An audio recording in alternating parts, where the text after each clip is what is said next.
Peace everyone, Unmasked Art here and welcome back to the Drawing Journal.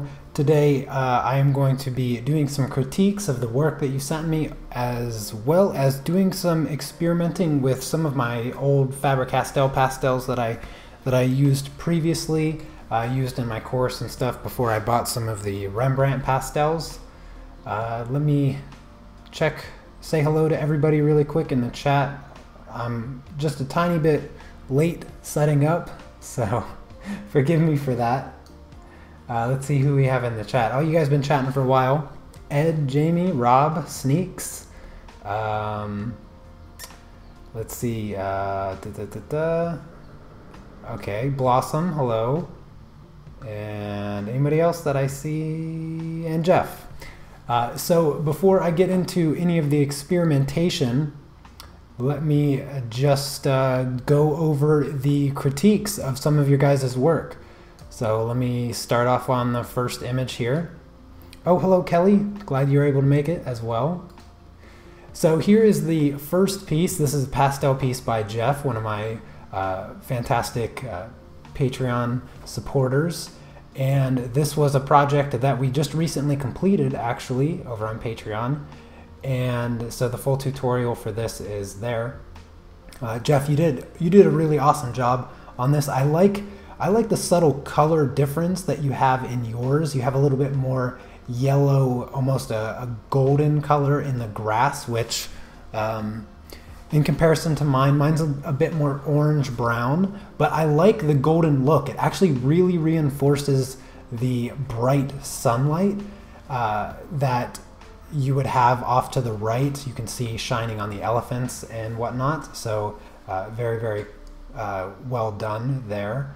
A few things that I think you probably could have improved on is the sky. And now this could be just the photograph itself, but for me the sky looks a little bit too gray, almost to the point that it looks kind of stormy, which I mean is perfectly fine to go towards. But I would imagine that if the sun was creeping in, kind of breaking up stormy clouds, you would see shadows from the storm clouds and the grass in the background. And since yours doesn't have that, I think that maybe you weren't going for stormy clouds in the back. So maybe just, I don't know if you can touch it up.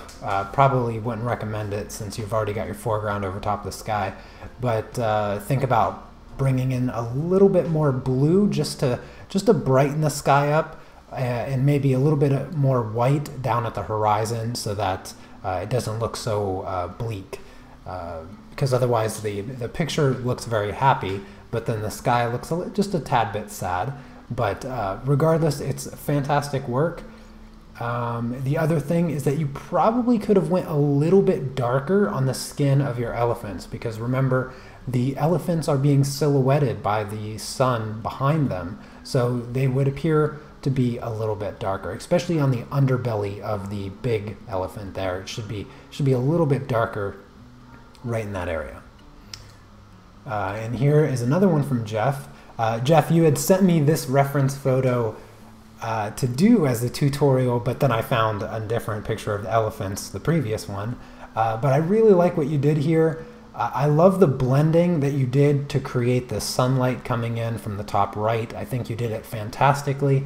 I can't really think of a better way to do that. And then of course you brought in some details over that with the foliage on the right side, and of course your elephant there. A few things I think you could have improved on here is the contrast difference between the highlighted section of the elephant and the shaded part, because this sunlight is kind of bright, almost like a spotlight on the elephant. You would probably see underside of the elephant, the lower legs, and the left side of the elephant being a bit darker.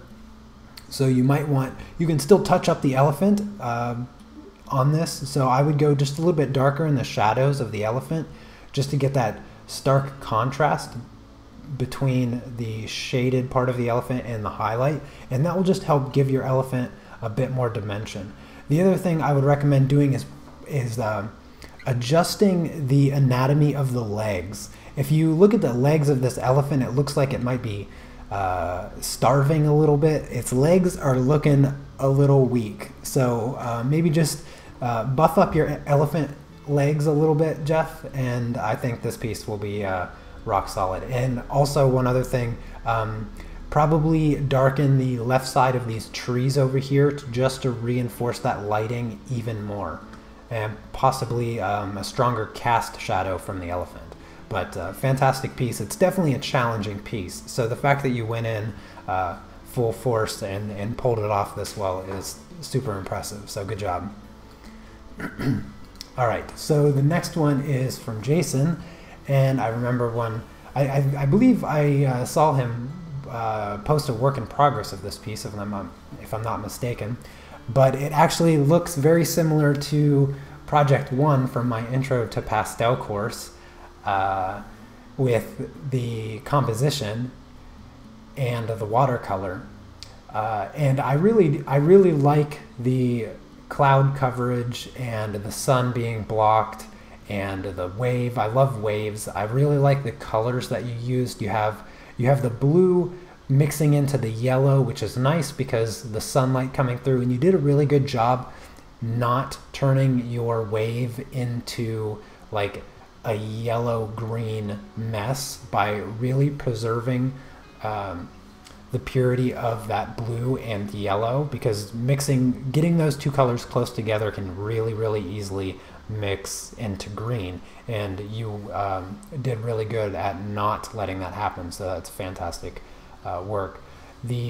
Of these waves as being lines coming directly from one of your vanishing points on a single plane. So here you would be dealing with 2-point perspective, but you're not really seeing the right-hand vanishing point nearly as much as you are seeing the left-hand vanishing point, and all of these waves should be disappearing towards the same vanishing point. That is going to help the perspective of your water look more realistic as far as dimension. The problem that you're having here is that your top wave, the third one in the back, is far too tall in comparison to the one in between your crashing wave and the middle one there. So it's too tall, which diminishes the perspective. So shrinking the third wave there will help, and then drawing your perspective point. So let me make this image go away. So you have your waves, like say you have your flat horizon, your vanishing point is going to be off the paper level to your horizon.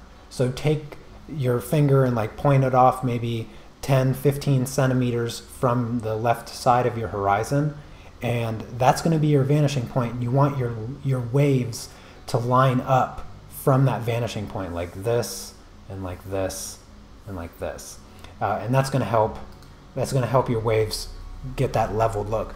The other thing about your clouds in the sky is that they're much too tall.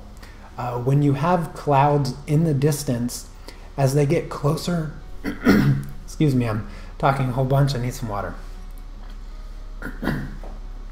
So as your clouds get closer and closer to the horizon, they get flatter. So you have to shrink your clouds down and make them really small like this. Only when they're up high in the sky do they expand and get wider, because what's actually happening is they're getting closer to you and they're starting to spread over top of you. That's why they look bigger. That's that perspective with the sky. But otherwise, fantastic work. Great splash of sea foam and texture in the water. All right, the next one here we have from Rob, and this one is, I really like this picture. There's a lot of detail here in this this basket, which is not easy at all. And then of course you have all the texture from the cat fur. There is a lot of positives that I can say about this. The coloring is good. You weren't afraid to add in some browns and some other colors into the white fur, which a lot of people, they don't really know what to do with the white fur, and sometimes they just go with like grays and really flat colors, but you went with the browns, which look really nice and looks natural. There's a few things you can definitely improve on here. One of the things is the face. So you have the colors and you have really deep browns, and you weren't afraid to color the paper. You did really good on that, but you're missing the texture. At least from the photo that I can see, you're missing a little bit of the texture, especially on the nose of the cat, the top of the nose of the cat, like the bridge. And the other thing is that the colors are very flat. If you look at the face, it appears to be very two-dimensional, where you can see from the cast shadow of the whole basket and everything that the light source is somewhat in front and above the cat. So you would expect the right side of the face to be a bit darker and the left side of the face to have a bit of highlights. So just sprinkle in a few of those lighter colors, like on the bridge of the cat's nose where the light is hitting. Add some little speckles of highlight there. Maybe grab a black and just do a few speckles of black to darken the brown on the shadow side of the face. The other thing with the eyes are really, really nice. I think you could probably grab like a slightly darker blue and just increase ever so slightly the contrast in the eyes to get that really nice spherical look of the eyes, but otherwise it's really good. The other thing also has to do with perspective. So the cast shadow is on a different plane than what the cat is sitting on. So the way you can kind of see this with just your eyes is if you look at the ellipse. So the basket opening is a circle, but when you tilt a circle and put it in perspective, it creates an ellipse. So the basket, the opening of the basket is technically a circle, but drawn on two-dimensional surface makes it an ellipse because it is in perspective. Now, if you expand that out, expand that flat ellipse into a plane, like a piece of paper is a plane, and then you slide it down the basket, you'll notice that the cast shadow is not on the same plane. So your shadow goes a little bit too angled, like up into the right. It should be a little bit flatter and not at such a steep angle up to the right. It should be slightly down to the right from where it's at, and then it would be put on the same plane as that the basket is sitting on. So other than that, it's a really fantastic job drawing, Rob. The next one is also from Rob, and I love this one. This one is so cool, and I don't really have a whole lot of ways to improve this one. There's a few. The composition of this is just so rad. I love how clean it looks on just a blank piece of paper, no background, anything like that. And I can see you started to add a bit of the cast shadow from the right. So it's the cast shadow is like just a flat shadow coming underneath of her and then extending to the left. I love the yoga pose here. It's so rad. A few things I think you could have improved on is the face. So profiles, facial profiles, I think anybody that draws people, they struggle for the rest of their life drawing profiles. They're never easy. I still can't do them. So you might have to reevaluate. If you turn your drawing and you ignore that she's in this very unique triangle stand, you'll see what I'm saying. Her profile is a little off. Her eye is just a bit too close to this part of her nose when she turns, and her forehead looks like it might be just a little bit too long. But it could just be because this drawing is not quite big and it was a hard thing to do with, you know, tiny details, which, trust me, I can relate. It's never easy. The other thing is you need to find your ninja purple, Rob. You got to find a ninja purple and sneak that purple into the shadows on the skin. Trust me, purple is there. A nice clay rose color. If you're using luminance, grab 862 and 866 for the darkest parts of the shadows on the skin. You'll love it. If you're using Prismacolor, try 1019 or 1017. You could probably do that. If you're using polychromos,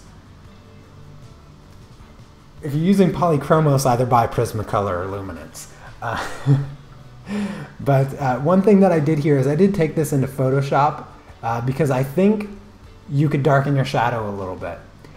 You can see how well it kind of grounds her in the picture, so I just Photoshopped a little shadow there.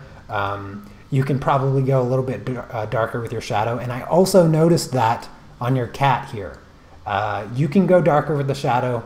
Don't be afraid to add a little bit of contrast to that shadow, and I think it will pay off. All right, the next one I have from Mara, and Mara, you're not making this easy. What can I say? How could I possibly critique this? This painting is fantastic. It's far better painting than I could do, and you mentioned wanting to work on like the lighting and the shadows and possibly coloring or adding colored lights in another version of this painting.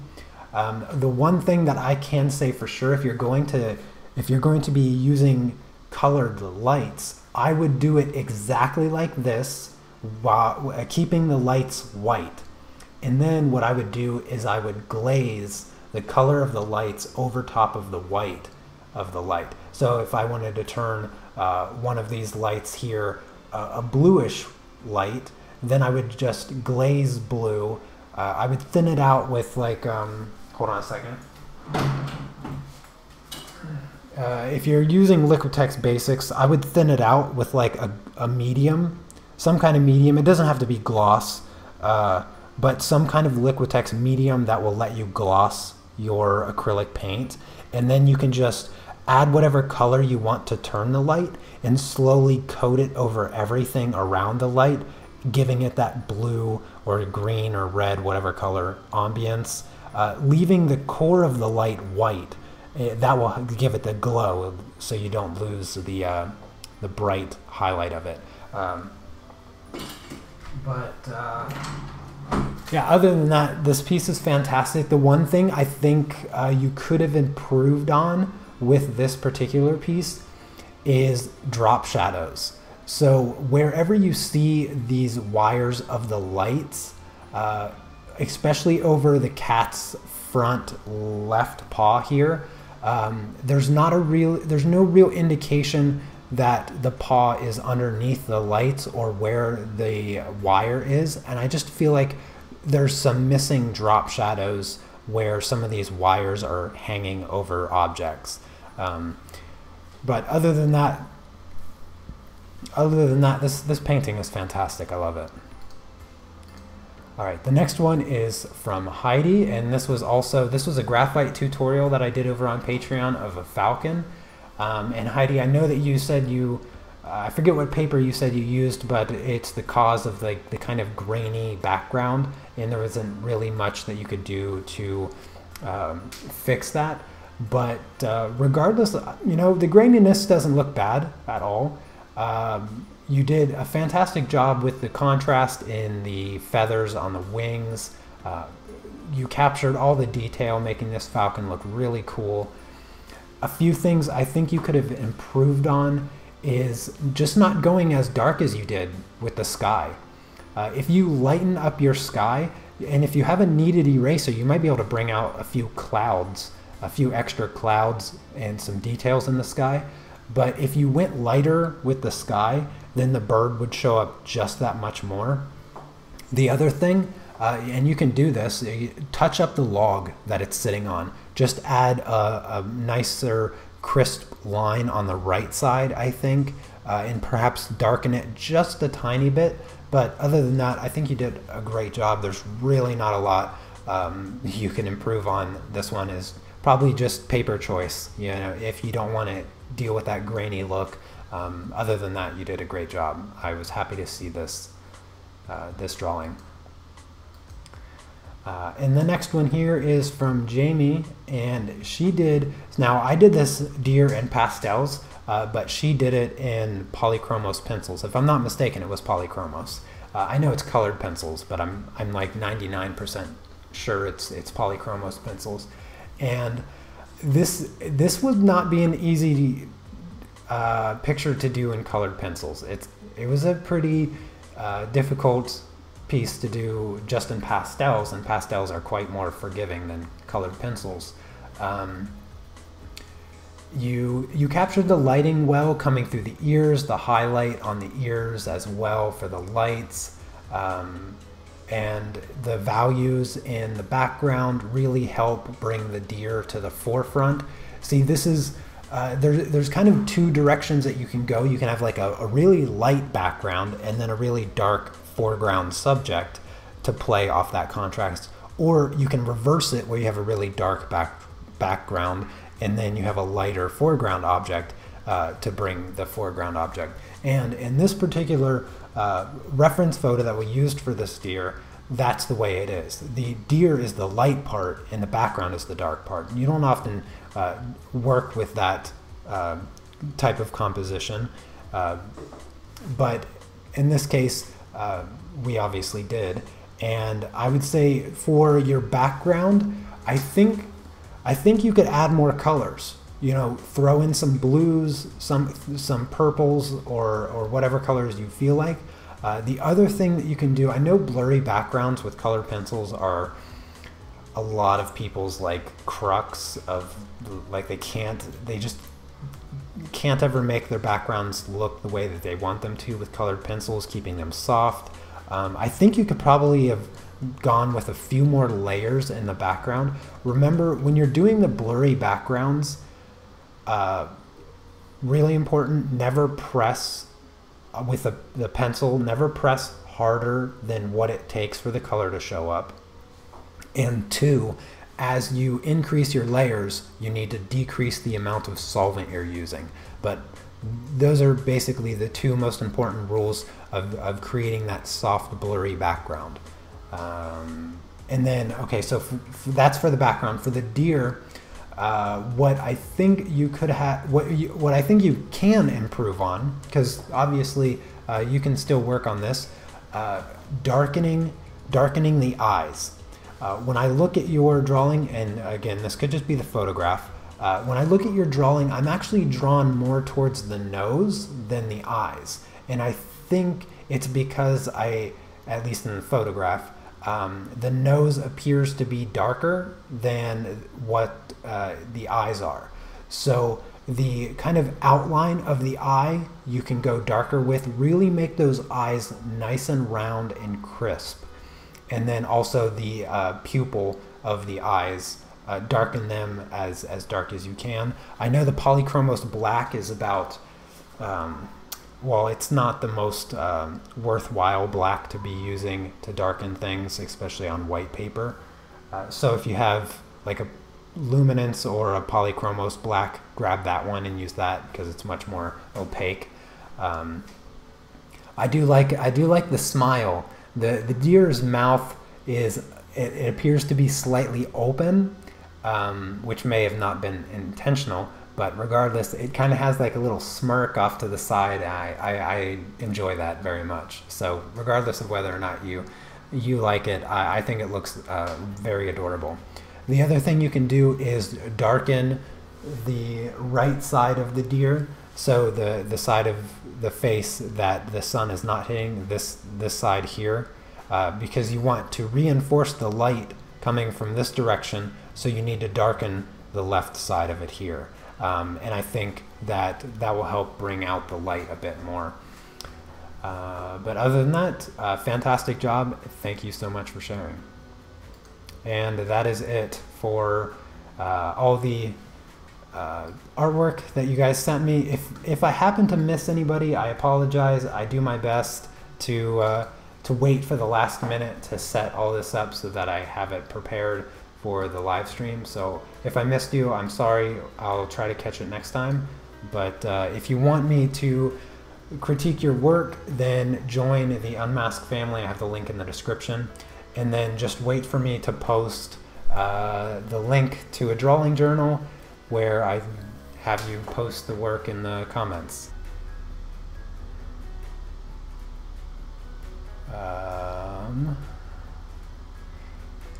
I will play with pastels for the first time tonight. Faber-Castell set from Poland I bought 8 months ago and haven't opened. I'm shamed into trying them after watching so many pastel streams.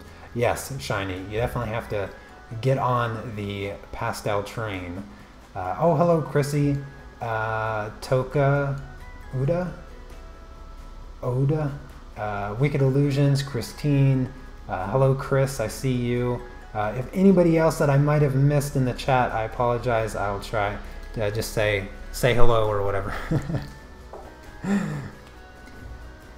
Anyways, I hope that was helpful to those of you that sent in work, and for those of you who didn't send in work, I hope you enjoyed that. I'm going to play around with some pastels now, and I'm going to start with some purple. Now, the experiment that I'm doing today, let me explain. So, one of my lovely subscribers, in fact, hello Shiny that you guys see in the chat, she sent me so much stuff, it's ridiculous. Okay, and one of the things she sent me was this makeup tool. It's an Eco Tools, and it comes with this weird looking wedge spherical spongy brush and this cool little ring that you stick it through, and you can get a nice little circle and push it through a little bit more and get a softer circle. And this tool was very intriguing. She sent me so many stuff. Let me just show you. Like, this is just what I can grab with my hands right now, but so many brushes. Like, in my lifetime, I have not used this many brushes ever. So I literally have brushes that will last me for the rest of my life. So thank you.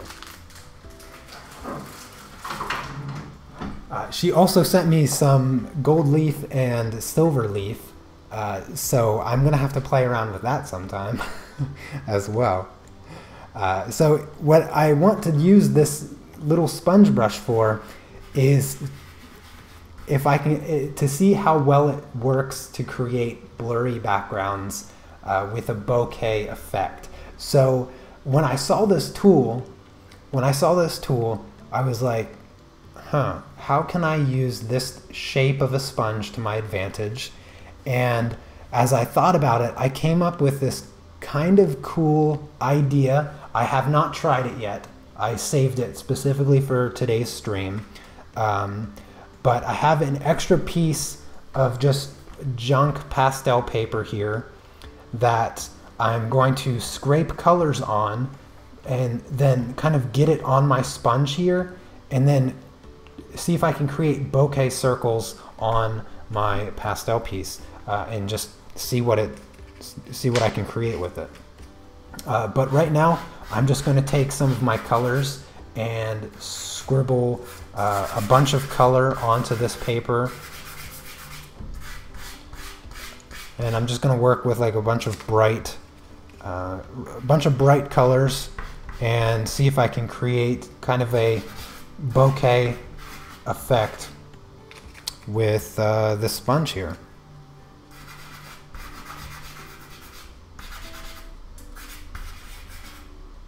And I'm literally just going to scribble all over the place.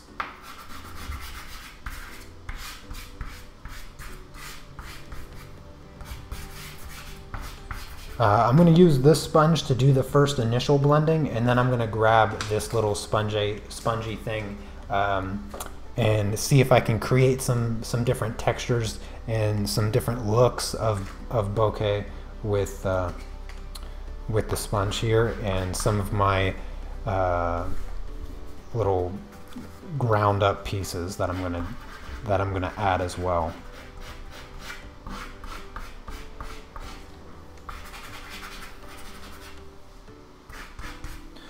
Okay, I'm gonna get a little bit of gray and just scribble in a bit of gray to desaturate some of these colors.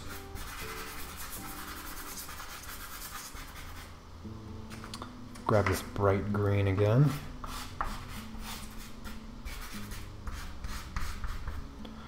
All right, I don't want to get anything too muddy, so let's try to blend it from here.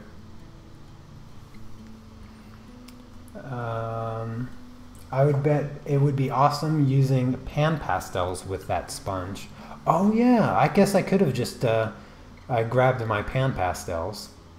I use makeup sponges for bokeh backgrounds just like that, and it works perfectly. Yeah, I think I came over to one of your live streams, Anna, and saw you maybe using a sponge like this, or I had asked about it, or you showed a sponge like this. I don't know which it was, but yeah, I think I remember you mentioning that, which probably just stuck in my mind subconsciously, so that when I saw this sponge, that's the first thing that I thought of. So I'm going to just blend out all these colors first, and then start adding some bokeh circles.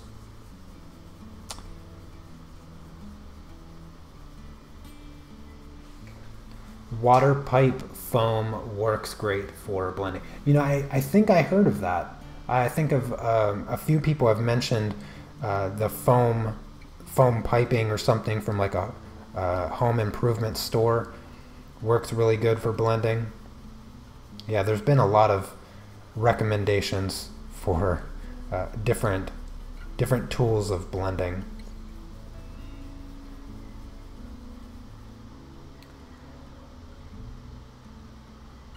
Oh, you use these sponges with the pan pastels? Yeah, I don't even know where I would get this in Poland. I've been through the makeup aisle plenty of times with my wife at a bunch of different stores here. So if I would have seen this particular tool, I probably would have snatched it up. I did see a bunch of the brushes, the mop brushes, which Shiny also got me 2 really fantastic mop brushes. When my wife saw them, she was actually jealous that I had these really nice mop brushes, and she stood here for like 15 minutes just wiping her face with the mop brush because it was so soft and relaxing. It was funny.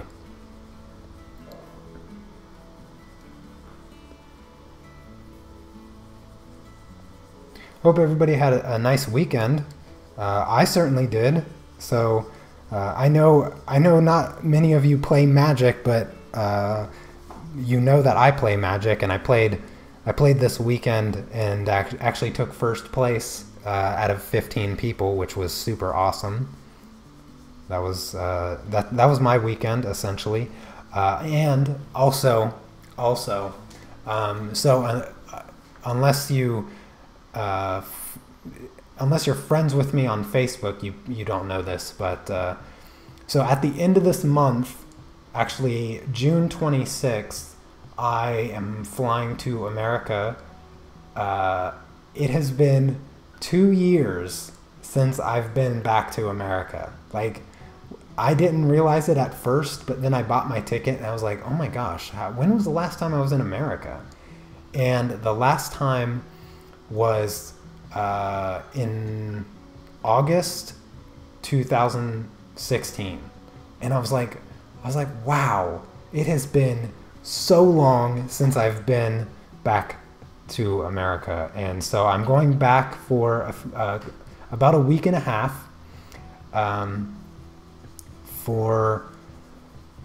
to see my family and just hang out for a bit. And so you'll all have to miss me for a couple weeks, or maybe 3 even. But when I come back, I'm going to come back with a vengeance and try to make it up for lost time and just live stream as much as I can. And I want, like, I can't make any promises. I can't make any promises, but I did start organizing and preparing to record my colored pencil portrait course, which I'm only 6.5 months late on that, but I hope to start recording it tomorrow. And I can't say for sure that I'm going to be able to get it done and have it available on my website before I leave, but I'm going to try. That's what I will say. I'm going to try really hard to get it done. That way, at the very least, while I'm visiting my family in America, you guys might have a nice long portrait course to view in my absence.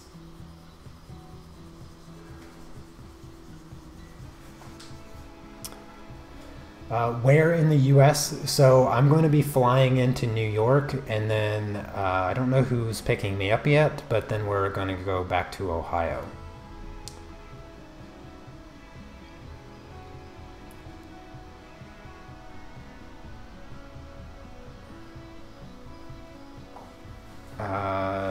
Just buy those from eBay. They don't cost much.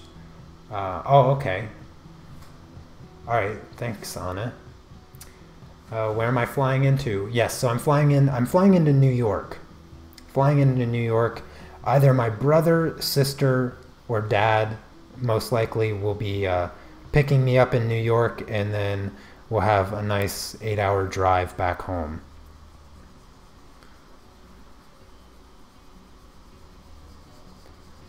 Still can't believe it's been that long, though.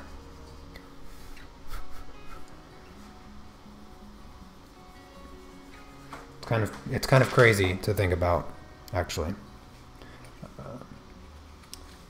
What is the tutorial you're going to try to finish before leaving? Okay, so Jamie, you might have not have been a follower of mine when I announced that I was doing a colored pencil portrait course. So similar to my pastel course and my intro to colored pencil course, I was working on a colored pencil portrait course. And I started working on it at the beginning of December of last year, and it just kind of fell to the wayside. I made a few other tutorials for YouTube, and then I just got sidetracked with life, and I never finished recording the course.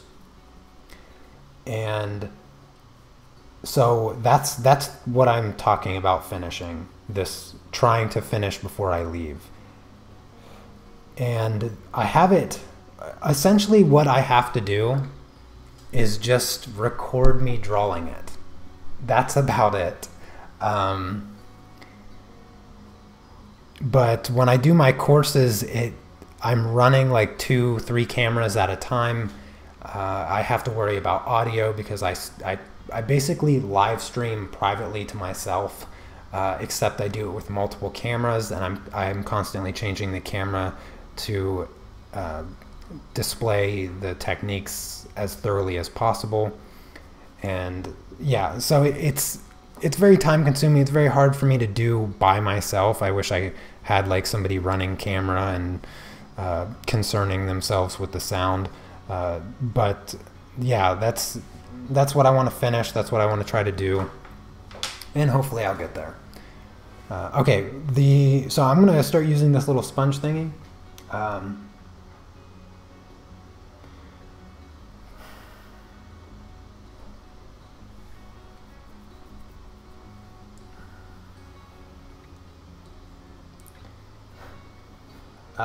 Yes, I'm super glad to be visiting home. Do I feel that the Rembrandt soft pastels are better quality than the Faber-Castell? Have you adjusted to the cylindrical shape? I don't know if I can really say that the quality of the build is better between the two pastels. And I think, I don't know, I don't know. I still like the squares better, the rectangular prisms of the Faber-Castells instead of the cylindrical ones. I don't know. I like them both, but I think I'm gonna have to give it to Faber-Castell, just slightly because of the rectangular prisms. I'd love that. Where would I find it? So Jamie, I can assure you that when I finally do complete the colored pencil portrait course, you will know because I will say it everywhere. I will also make an advertisement video for YouTube, for my YouTube channel. So trust me, you'll see it if it gets done.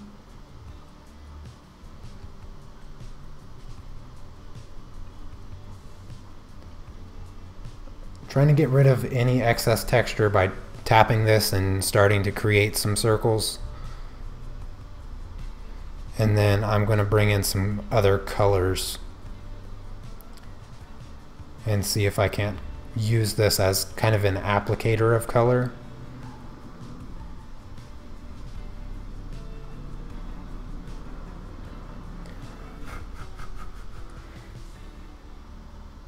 There. All right. So this is what I'm going to try. This is my experiment. I'm going to grab that bright green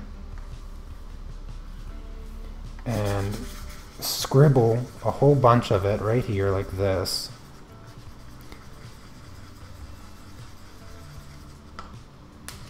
And then I'm going to use my sponge to collect as much of that pigment as I can, as evenly as possible. And let's try a nice circle here. Yeah, that didn't work. Maybe if I twist it. Okay, that kind of works if I twist it.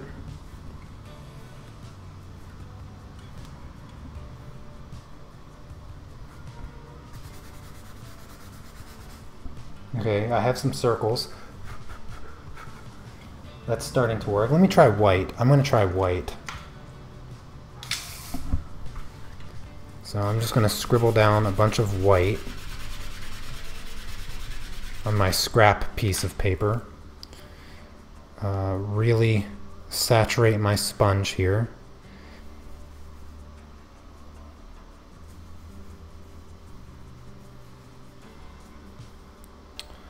And let's go here.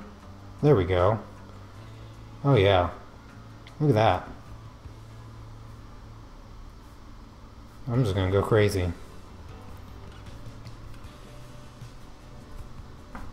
Oh, sponge is coming out a little bit. Can't press too hard. Getting a little bit too excited.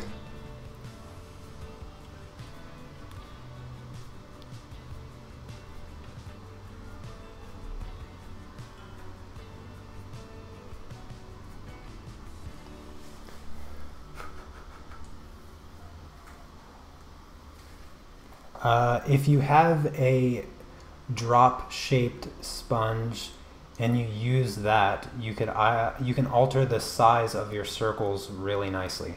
Yeah, see, I have this, and yeah, I definitely want to get different size circles. Maybe if I press it down harder. Yeah, I can kind of get slightly larger circles, but I have to press down really hard.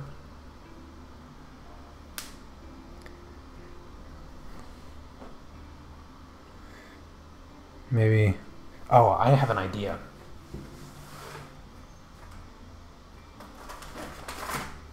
So, if I squeeze the sponge through a tinier circle, let me just get it through a tiny circle, like white on that. This is really awkward. Yeah, there's tinier circles.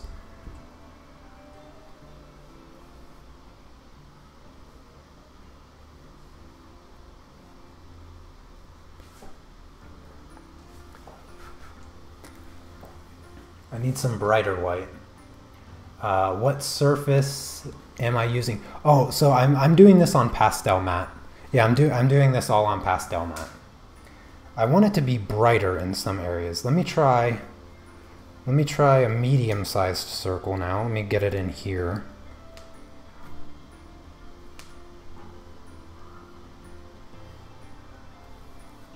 There, that's like a medium-sized circle. I'm gonna get some more white on my scrap paper.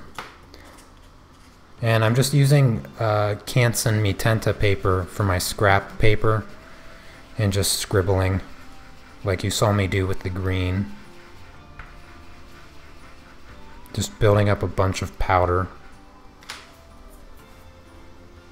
It's great to experiment and try new ways of working. Yes, definitely. Yeah, that's so much better idea. Why am I not using my pan pastels? You know, I'm going to use this powder that I built up here, and then I'm going to grab my pan pastels. I don't know why I'm not using them.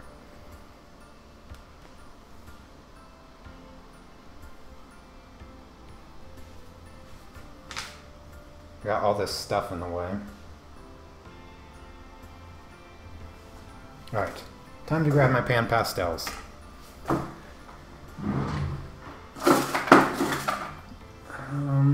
I know I have white somewhere. Let me find it. That's black.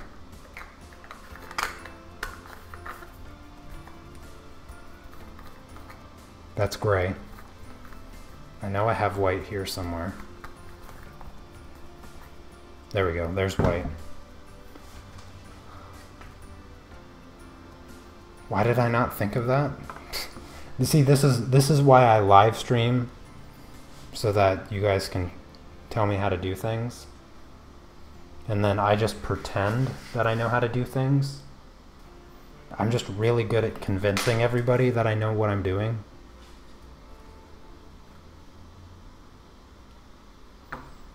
Okay, let's go for some larger circles. I'm going to switch back to this.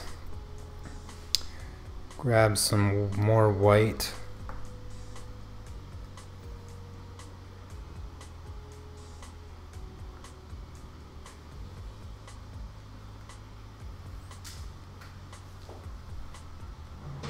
I hate to sound like a weirdo, but what's the difference between pan and soft pastels?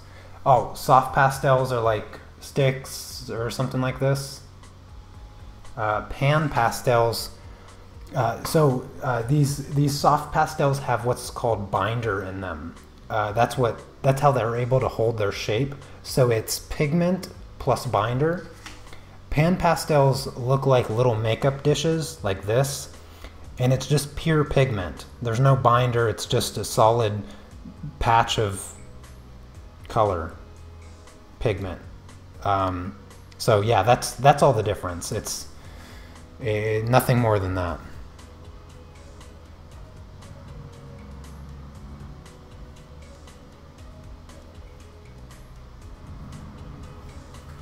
Let's grab some colors, since I have some colors with my pan pastels. I'm not sure which colors I have anymore.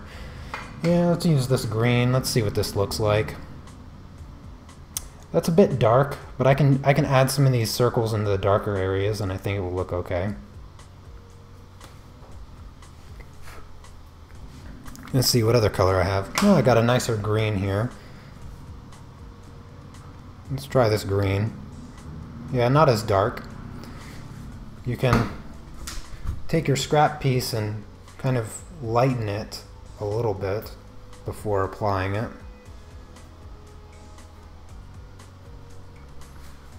I think it's starting to come together pretty nicely, though. I just threw down some random colors. Ooh, look at this fuchsia color. Ah, I almost dropped my sponge. That could have been a disaster. Oh yeah, okay. Let's add some of this fuchsia color in here. Get some nice purpley spots. One right here. One right there. Oh yeah, this is coming together real nice. Let's see what other color I got here. Oh yeah, I got a little bit of orange happening. Let's just grab some of that orange. Come over here. Yeah, it's a little dirty from my other colors, but whatever.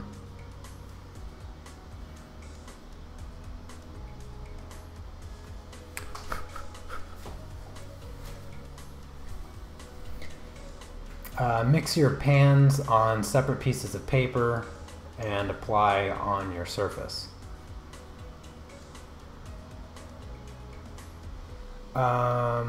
If you want Will to answer a question, tag him so he sees the question. Yeah, did I miss a question? Who was it? Lori? Have I ever used pencils over pastels? A little bit. Yeah, I've experimented with that a little bit, but never really liked the scratchy texture that was caused by it. So I kind of avoided it. But we can grab some pencils here soon and scribble something down on this just to see what it looks like. All right, let's see here. What other? Do I have any other colors? I don't think I have any other colors. That's not going to work. A couple of these are a little crumbly. I thought I had a yellow. Don't I have a yellow? I have a few more colors on here. Let's see. Ooh, I have this really nice purple. Let's get some purple in here. And clean my sponge a little bit. Let's get some nice dark purple right in here, and maybe one right there, and two over here. Give it some depth. Oh yeah, here we go. Nice bright yellow. Need to get rid of that purple though.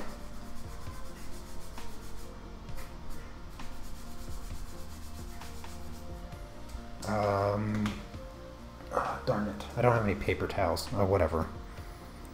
I'm gonna go with white and then into this yellow here. Oh, that's a nice, cool effect. I still had a little bit of white on it.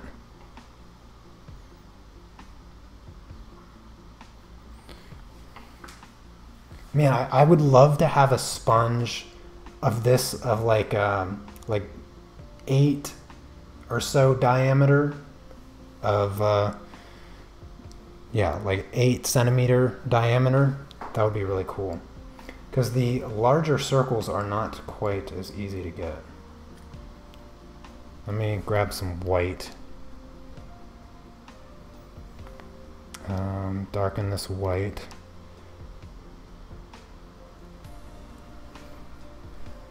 I want some larger circles, but if I press too hard, it doesn't really give me the effect that I want.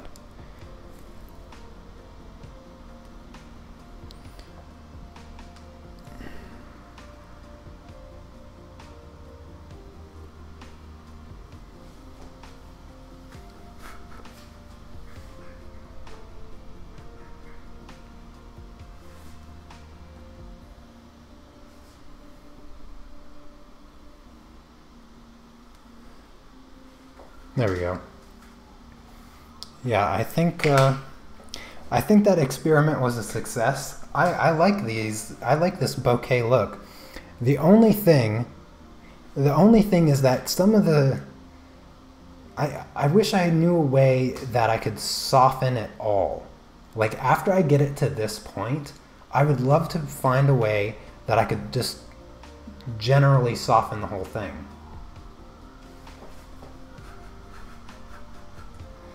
I'm trying to think if there's anything I could do. Because I know I can't just blend it. That would be an absolute disaster. While I'm thinking, I'm going to close up my pan pastels. Don't forget to wipe your sponge on paper towel to avoid contamination. Yeah, I'm not too concerned about contaminating the colors in the pan pastels because they're pretty easy to clean.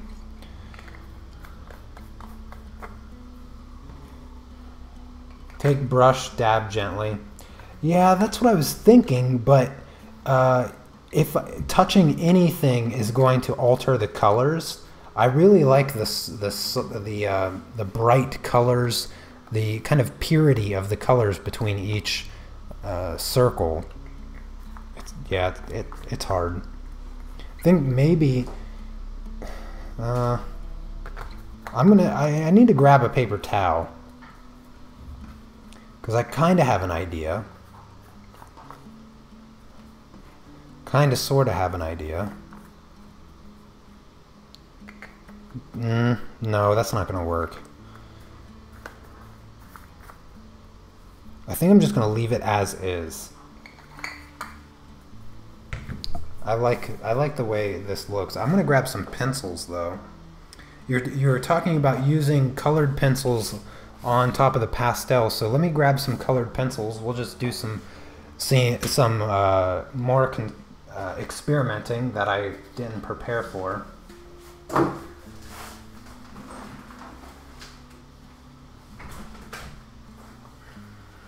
So I'm going to grab my polychromos pencils that I never use because I don't use them. Let's see. I'm going to grab the white and sharpen up these white, almost larger bokeh circles. And somebody mentioned bubbles. I saw bubbles. Oh, Anna said bubbles. So I'm gonna just turn them into bubbles if I can. See how this works. Yeah, it's not making anything whiter. A little bit on this side. It's a little bit whiter there. Let's see about this circle here. Yeah, I can. Okay, so it's turning it slightly more white.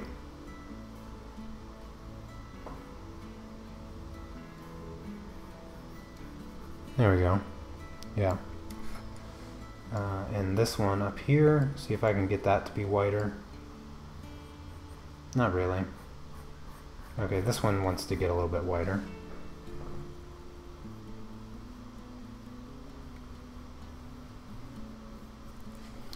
Alright, I'm going to grab some dark purple. Is this pencil even sharpened?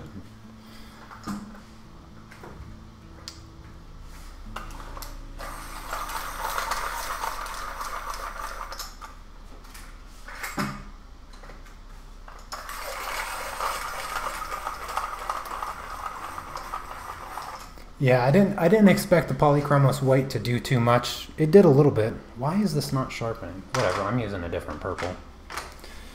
Let's come into this bubble.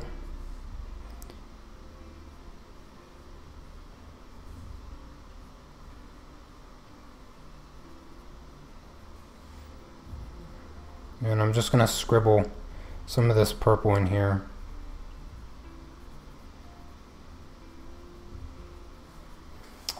And try to create a little bit of a bubble look. I'm going to grab some bright yellow.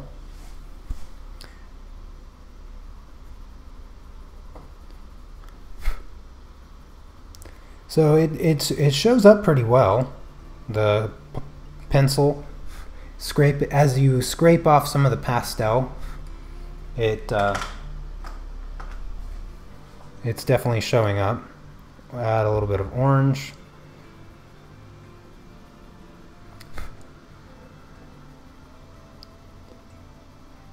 I'm doing this kind of quickly, so don't judge my bubble too much.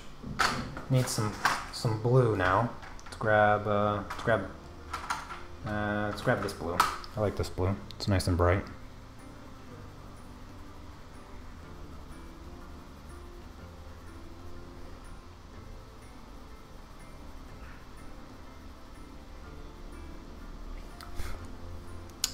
and a bit of black. I don't have room. I'll just grab my luminance black instead.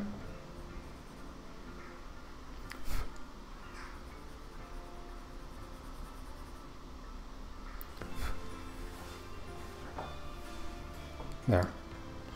There's my...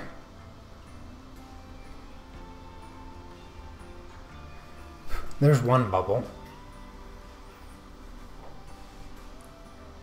Is it possible to blend colored pencils on pastels? Blend it with solvent?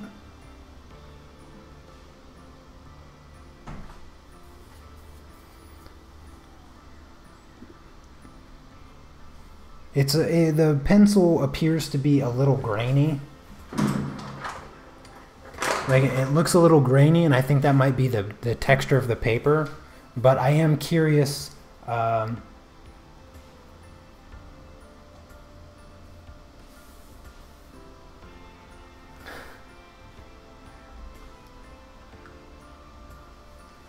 I'm curious to see if solvent will blend the colored pencil.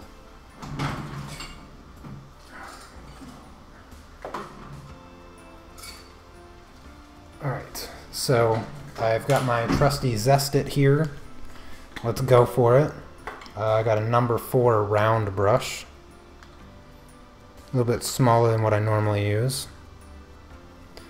And let's see what results we get here.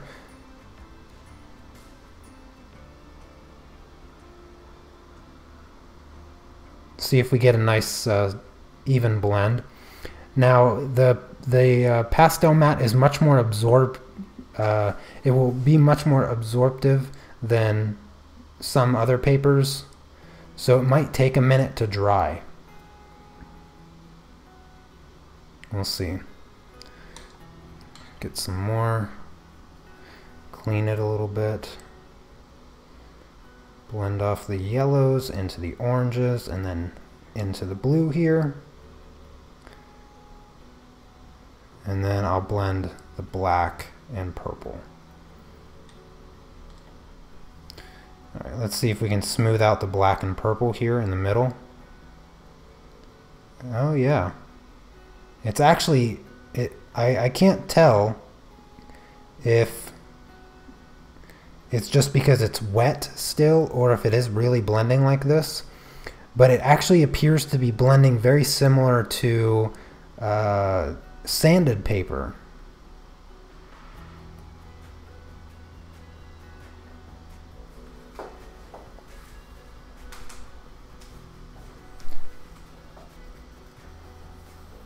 Yeah, it seems to be blending like sanded paper. We're going to give that a minute to dry, and while that is drying, I'm going to put my cap on here so I don't knock it over and make a mess.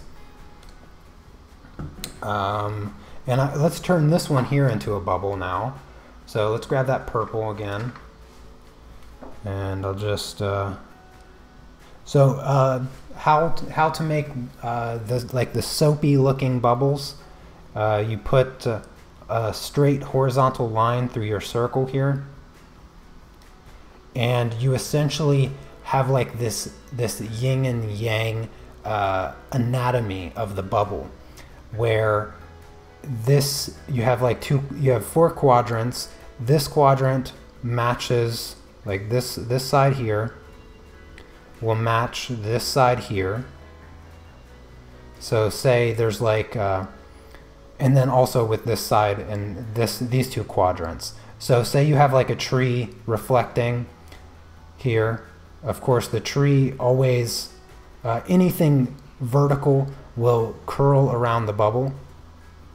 So let's say there's this tree here. That same tree is going to show up right here, like this. And then say there's like a little house. Say there's like a little house here. This is my little house, by the way. That little house is going to show up right over here as well, in this quadrant.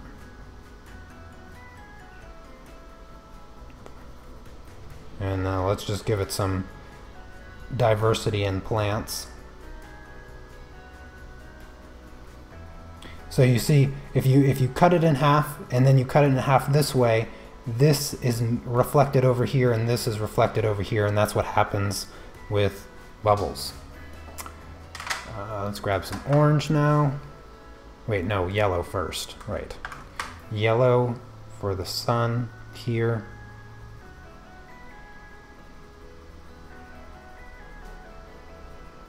Now orange.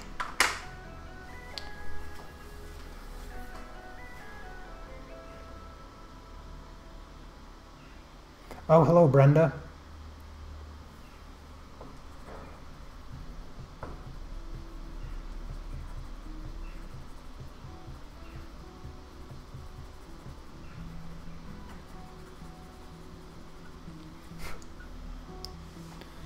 All right, now we need our blue, so let's grab, what do we, I think we used this blue? Yeah, I think this blue is the blue we used. This is like the sky reflecting in the bubble.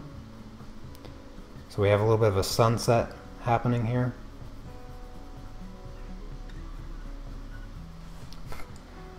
And darken the tree and the house a little.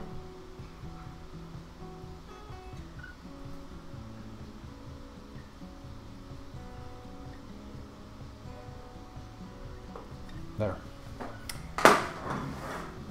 And let's grab our solvent one more time. So this one appears to have dried a little bit, maybe. Let me see. No, this is still wet, so it only looks that dark because it's still wet.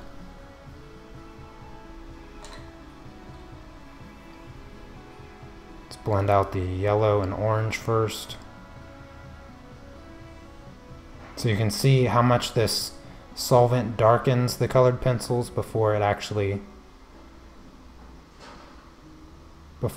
dries. But it seems to blend really nicely. Smoothing out the pigment here.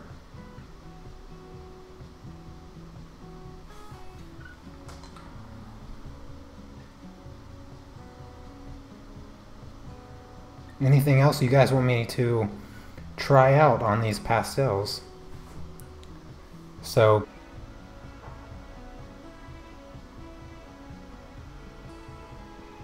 almost painting like, actually, when you blend it on this paper. Very, very similar to sanded paper, if you've ever used colored pencils on sanded paper like you are.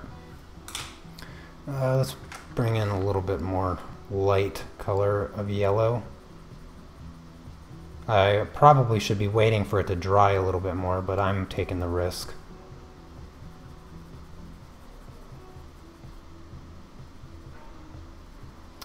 And let's see if I can bring in a touch more white into these bubbles here. Give it a little bit more of a translucent look. It worked a little bit. Let me put that aside. I think I might have my luminance one. No luminance one. I don't think I can do a pastel pencil over top. No.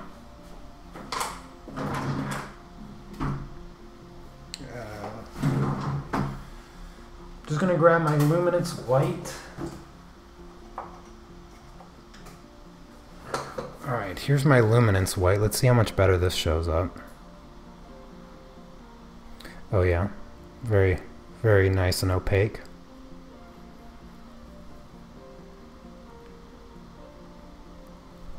There we go.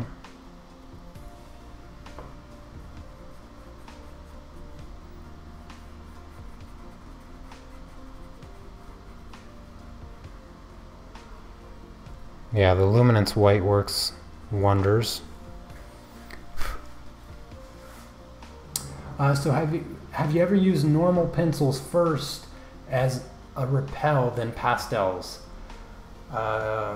No, I have not, and yeah, so pastels, they wouldn't really want to stick on the waxier surface, and I get what you're saying, like use the pencils, and since they kind of protected from the pastels, then use the pastels over top. I'm not sure I'd want to do it in that direction, because I don't know how the work would be after the fact. So I would probably stick to doing the pastels first and then the colored pencils over top.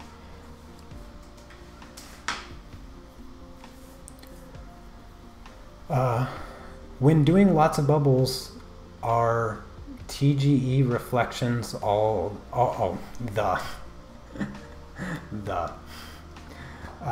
the reflections all in the same angle? They should be, yes.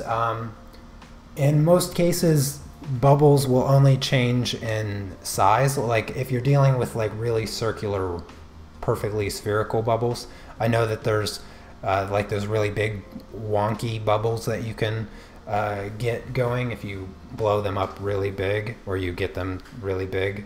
But like the circular bubbles, you'll notice that when they're close together, like, you know, similar spots like these are,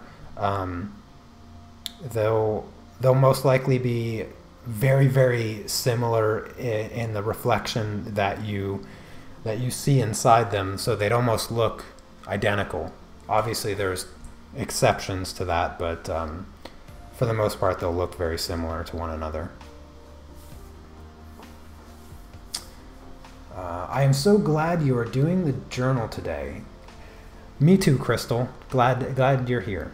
Backgrounds are hard. Yes, I agree. Backgrounds are very difficult. Thanks for your time going to something with friends. Well, you take care, Ed. Have fun.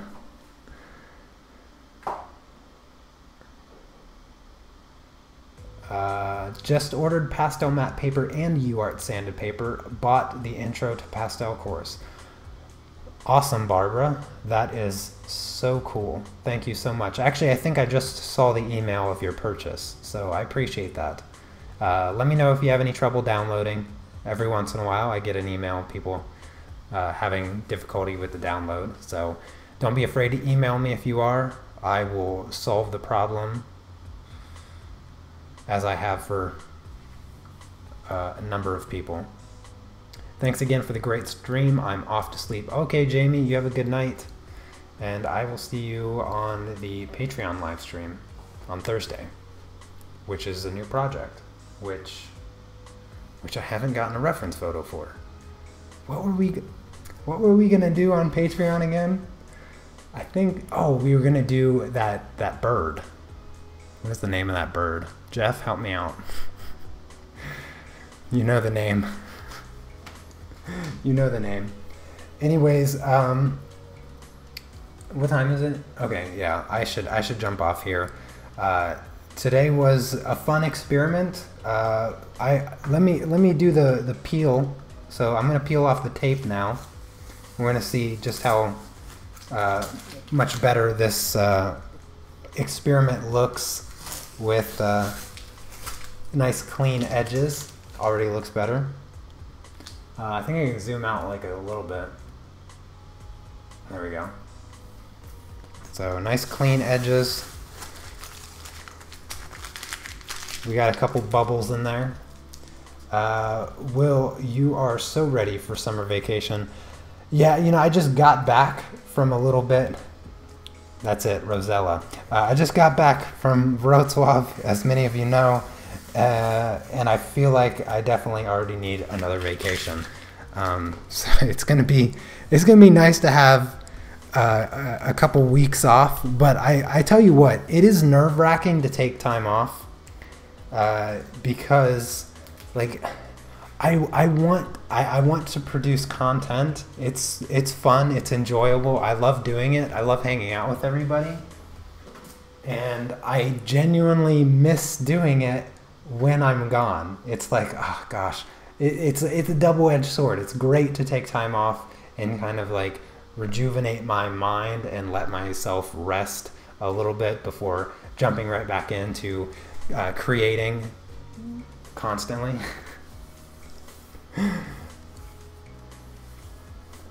All right, Chrissy, yes, you're very welcome. Found my photos on this bird you're drawing. Yes, the bird I am drawing is Rosella. Were you in Bratislava?